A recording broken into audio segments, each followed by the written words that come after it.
Hey students, welcome in Soni educational coaching centre. I am Mukesh Soni. आपका chapter number 9 है माँ की सीख। माँ का जो स्थान होता है वो हमारे जीवन में सबसे ऊपर होता है। भगवान से भी बड़ा हम माँ को मानते हैं। अगर हम अपने माता पिता का कहना मानते हैं तो मानो हमने भगवान का बहुत ज़्यादा आदर किया है। माँ हमारी पहली गुरु होती है। माँ को पहला गुरु क्यों कहा जाता है? वो इसलिए कहा जाता है कि घर से बाहर जाने से पहले माँ हमें बहुत सारी शिक्षाएं देती है। स्कूल में जाते हैं उससे पहले भी हमारी माँ हमें बहुत कुछ सिखाती है।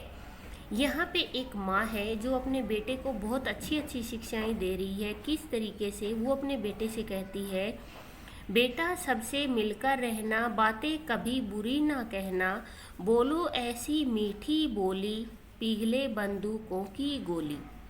माँ कहती है कि बेटा तुम सबसे मिलजुल कर रहना और कभी किसी से भी कुछ भी बुरा मत कहना, और जब भी तुम बोलो हमेशा मीठा बोलना, और इतना मीठा बोलना कि जो बंदूक की गोली है वो भी पिघल जाए। मतलब जो तुम्हारा दुश्मन है वो तुम्हारा दुश्मन ना रहे। मन का क्रोध शांत हो जाए और तुम्हारे मीठा बोलने से दूसरे का जो गुस्सा है वो क्या हो जाए? कम हो जाए। दुश्मन तेरे चरण दबाए। चरण होते हैं पाँव, और दुश्मन होता है जो शत्रु होता है, कि जो तुम्हारा दुश्मन होता है वो भी तुम्हारे चरण दबाए और उसका गुस्सा शांत हो जाए। जैसे फूल सुबह मुस्काता, भंवरा जैसे गुनगुन गाता, कि तुम उस तरीके से मुस्काना जिस तरीके से सुबह सुबह फूल मुस्काता है और भंवरा क्या करता है? उन फूलों के ऊपर गुनगुनाता है। तुम भी वैसे ही खुश रहना, दुख में कभी ना आहें भरना, कि तुम क्या करना? हमेशा फूलों की तरह और भंवरे की तरह खुश रहना, और दुख आने पर कभी भी आह मत भरना। रूखा सूखा अपना खाना, लेकिन कभी ना हाथ फैलाना, कि तुम्हारे पास जो भी रूखा सूखा हो खाने के लिए उसे खा लेना, लेकिन कभी किसी भी दूसरे के सामने हाथ मत फैलाना। जो भी दीन दुखी आ जाए, तेरे दर पर शीश झुकाए, उसका करना सदा भलाई, सबसे अच्छी यही कमाई। कि जो भी गरीब दुखी दीन तेरे दरवाजे पे आ जाए, और अगर वो तेरे दरवाजे पे आकर तुझसे कुछ मांगे तो तुम क्या करना? उसकी भलाई करना।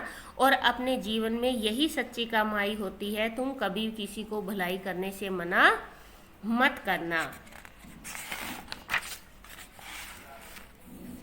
ये है आपकी पोइम के शब्दार्थ। क्रोध मीन्स होता है गुस्सा, शांत, मौन, चुप। दुश्मन होता है शत्रु, चरण, पैर, आहें, दुख या पीड़ा में मुंह से निकलने वाले शब्द। रूखा सूखा, सामान्य भोजन, दीन, गरीब, शीश, सिर। उसके बाद आते हैं आपके अभ्यास।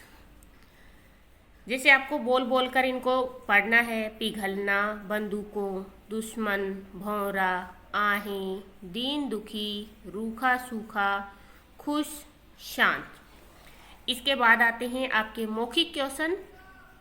निम्नलिखित प्रश्नों के उत्तर बताइए। हमें सबके साथ कैसे रहना चाहिए? मिलजुल कर। कि हमें सबके साथ कैसे रहना चाहिए? हमें सबके साथ मिलजुल कर रहना चाहिए। हमें किसी के साथ कैसी बातें नहीं करनी चाहिए? हमें किसी के साथ कैसी की जगह एक आंसर लिख सकते हो तुम, बुरी बातें, और पूरा का पूरा आंसर ऐसे कैसे आ सकता है आपका? माँ बालक को क्या सीख दे रही है? माँ बालक को क्या क्या सीख देती है? मिलजुल कर रहने का, मीठा बोलने की, तथा खुश रहने की। आगे और भी बहुत सारे हैं, जैसे दीन दुखी की सेवा करने की।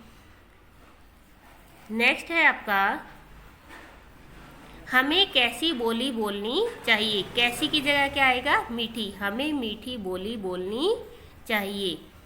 हमें किसके समान खुश रहना चाहिए? हमें किसके समान खुश रहना चाहिए? फूल और भंवरे की तरह। नेक्स्ट है आपका, सबसे अच्छी कमाई क्या है? सबसे अच्छी कमाई क्या है? सबकी भलाई करना। दुख की स्थिति में हमें क्या करना चाहिए? दुख की स्थिति में हमें आहें नहीं भरनी चाहिए। उसके बाद आपकी जो ये कविता की पंक्ति है, आपको कविता को याद करना है और इन पंक्तियों को अपने आप से भरना है। इसके बाद आते हैं आपके सही वाक्यों पे सही का और गलत वाक्यों पे क्रॉस का निशान लगाना है आपको। हमें सबसे मिलकर रहना चाहिए, हमें मिलकर रहना चाहिए नहीं रहना चाहिए, राइट, हमें मिलकर रहना चाहिए। हमें सबसे मीठी बोली बोलनी चाहिए, राइट। क्रोध में मन शांत हो जाता है, नहीं, गुस्से में कभी भी मन शांत नहीं होता। दुख में आहें भरना उचित है, नहीं, गलत है, दुख में आहें हमें नहीं भरनी चाहिए। उसके बाद आपके टिक द करेक्ट आंसर। दूसरों के प्रति हमारा व्यवहार कैसा होना चाहिए, अच्छा भी होना चाहिए, प्रिय भी होना चाहिए, मधुर भी होना चाहिए, मीन्स उपयुक्त सभी, जो ये तीनों है सेम ऐसा व्यवहार हमारा होना चाहिए। उसके बाद है हमें हमेशा रहना चाहिए, हमें कैसा रहना चाहिए, खुश, अशांत, चिंतित, दुखी, हमें कैसा रहना चाहिए, खुश रहना चाहिए। हमें सदैव किसकी भलाई करनी चाहिए, किसकी भलाई करनी चाहिए, दीन दुखियों की।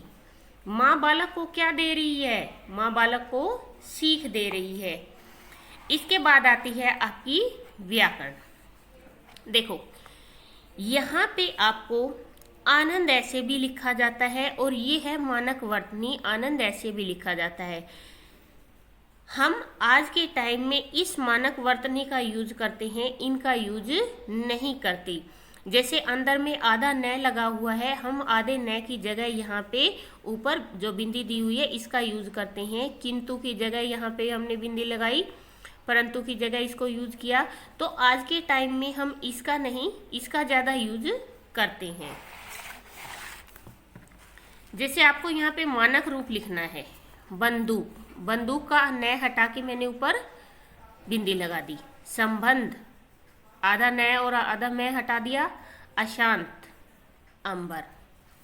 ये था आपका लेसन, आपका लेसन हुआ कंप्लीट। इसके बाद एक छोटा सा चुटकुला दे रखा है आपको कि एक जो चोर होता है वो दूसरे के घर में चोरी करने के लिए जाता है, तो वो आदमी चोर को पकड़ लेता है। तो चोर कहता है, भाई मुझे तो पुलिस वाले, वो जिसके घर में चोरी करने आता है उसको पकड़ के कहता है कि चलो मैं तुझे पुलिस में लेके चलता हूँ।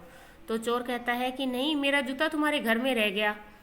तो उस आदमी ने कहा, तू मुझे मूर्ख बना रहा है, जूता लेने जाएगा तो तू भाग जाएगा। तो वो आदमी क्या करता है, उस चोर को वहीं पे छोड़ के कहता है, रुक, तू यहीं पे रुक, मैं तेरा जूता लेने के लिए जाता हूँ। तो क्या ये आदमी इस चोर को यहाँ छोड़ के जाएगा, यहाँ से नहीं भागेगा, यहाँ से भी वो भाग जाएगा। ये है आपका लेसन। आपको अपनी बुक फिलअप करनी है। अगर आपको वीडियोज पसंद आते हैं तो प्लीज़ आप लाइक, शेयर और कमेंट करके बताया करो कि आपको वीडियोज कैसे लगते हैं। Thank you.